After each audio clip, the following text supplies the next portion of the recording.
Il m'a fallu 29 ans pour comprendre ce que je vais t'enseigner en moins de 15 minutes. Je te garantis que si tu as le courage de m'écouter jusqu'au bout, cette vidéo, elle va changer ta vie. Pour ceux qui ne me connaissent pas, je m'appelle Mariam Gaderi, bienvenue sur mon podcast Welcome Home et aujourd'hui je vais t'enseigner les 5 leçons qui ont transformé ma vie et qui vont transformer la tienne. La première leçon et une règle d'or indispensable si tu veux transformer ta vie, c'est que tant que tu te compareras aux autres, tu te priveras du succès que tu veux obtenir.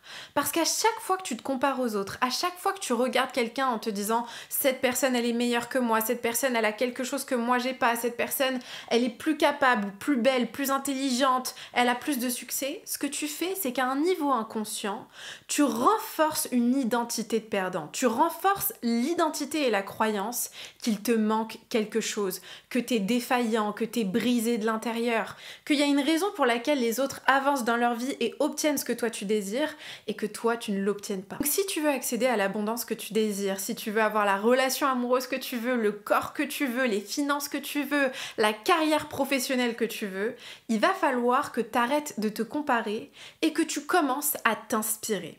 Inspire-toi des personnes qui ont ce que toi tu veux vivre. Au lieu de les voir comme des preuves de plus que toi t'es pas capable, que toi il te manque quelque chose, que toi t'es pas assez, vois-les comme des preuves que toi aussi tu peux y arriver, que toi aussi t'es capable, que toi aussi t'as ce qu'il faut en toi pour commencer à matérialiser dans ta réalité physique ce que t'as comme vision dans ta tête.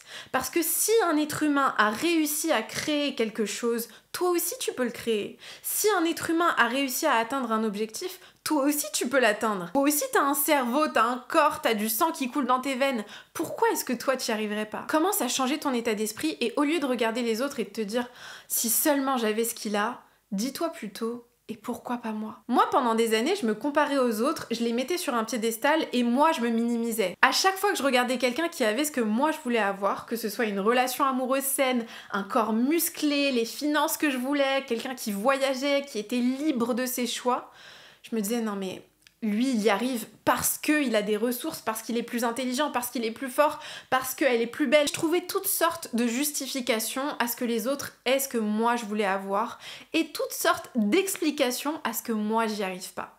Parce qu'au fond de moi, ça me rassurait de rester dans cette mentalité de victime.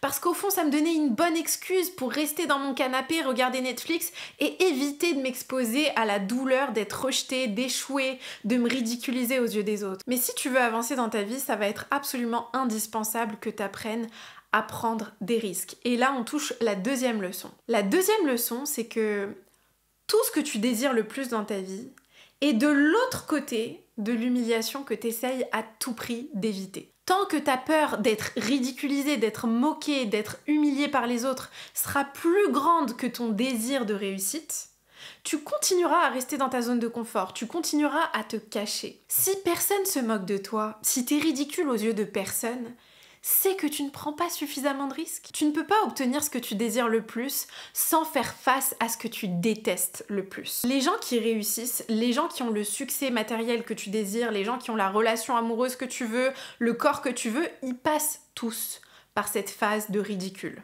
Ils vont à la salle pour la première fois et ils utilisent mal les machines. Ils vont en date et ils sont stressés, ils bégayent, ils se sentent ridicules. Ils font leur première vidéo sur les réseaux sociaux et ils ont l'impression que le monde entier se fout de leur gueule. Ça les empêche pas de continuer. Et c'est parce qu'ils ont le courage en eux d'être face à ce ridicule encore et encore et encore qu'ils réussissent à obtenir ce qu'ils désirent de l'autre côté. Et ça, je l'ai vu pour moi.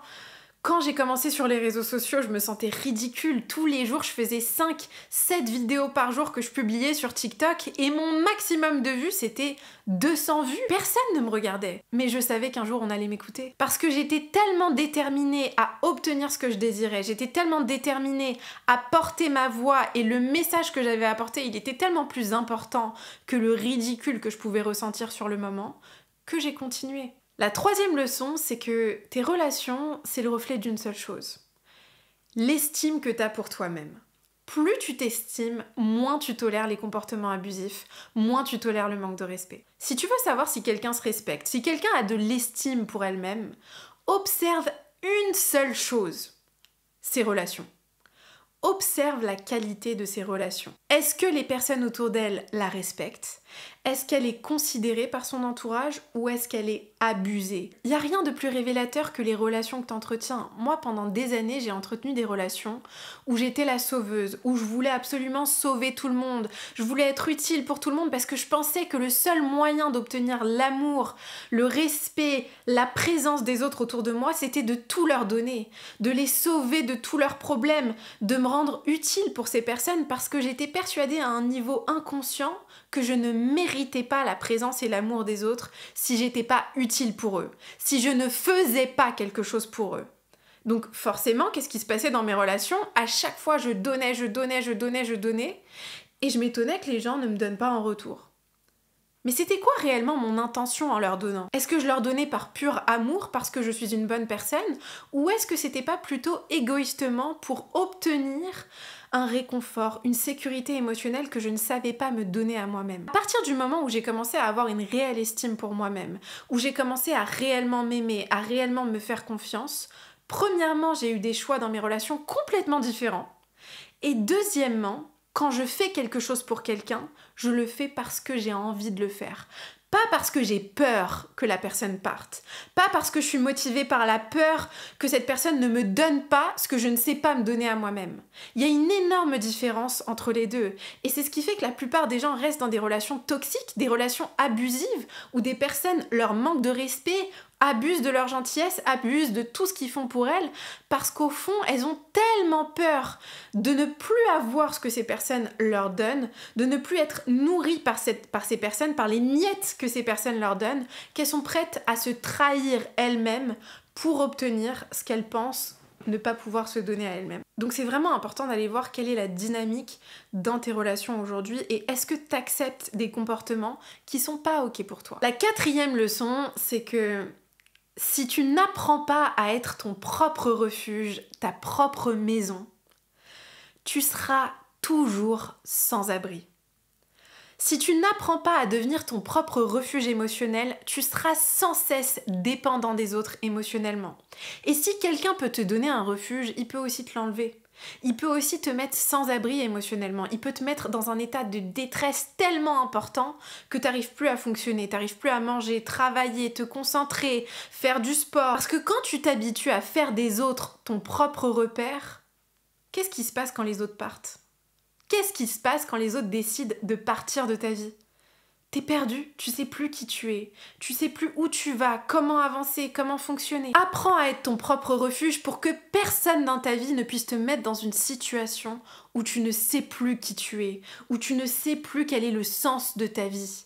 Le sens de ta vie, c'est toi qui le donne. Ton refuge, c'est toi qui le crée. Et ta maison, elle se trouvera toujours partout où tu te trouves toi-même. Moi, pendant longtemps, j'étais dépendante émotionnellement de mes parents, de ma sœur, de mes amis autour de moi. Et à chaque fois que ma famille ou mes amis me donnaient pas la validation dont j'avais besoin, la présence dont j'avais besoin, je leur en voulais. J'avais l'impression qu'ils me privaient de quelque chose de tellement vital, j'avais l'impression qu'on me coupait le souffle et que j'avais plus d'oxygène pour respirer. Parce que la réalité, c'est que je savais même pas que c'était possible pour moi de me le donner à moi-même. Je savais pas que j'étais capable de me créer ma propre maison, mon propre refuge, de me valider moi-même, de me sécuriser moi-même. J'étais tellement convaincue et persuadée qu'il y avait que les autres qui pouvaient me donner ce dont j'avais besoin, que je continuais à donner mon pouvoir à tout le monde à l'extérieur de moi. Et la cinquième leçon, qui est une des plus importantes, c'est arrête de prendre les choses personnellement. Rien n'est personnel dans cette vie. Les gens n'agissent pas envers toi en fonction de ce que tu mérites et de la valeur que tu as.